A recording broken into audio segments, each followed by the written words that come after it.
I asked my father at the age of 4, "Favos milzanen in America?" Why are we in America? Which, now that I think back of it, was a pretty good question. My father's response was to write a blank verse poem in Yiddish answering the question, "Favos milzanen in America?" Why are we in America? And his story went through how Aaron, the oldest, who was a teenager, was sent to Chicago to an uncle who was already living there. As I later learned, many people from this shtetl, Mariampol, went to Chicago, and they even formed a Mariampoler Aid Society to help one another up.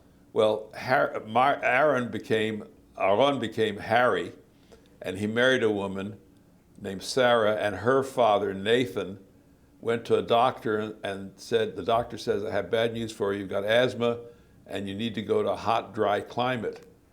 This was somewhere before 1922, and the reason I know that is in 1922 is when my father, who was one of the younger brothers, came.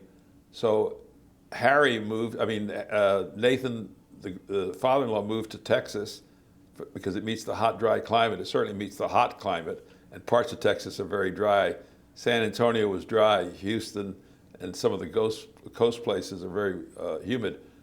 And then when Nathan moved, his daughter wanted to move where her family was going to be, and that's why Harry went. And later, members of the family immigrated then to Texas because they didn't have any particular address, and they just wanted somebody who could help give them a hand and be with the family. So my father came over in 1922 from Mariampol to Texas.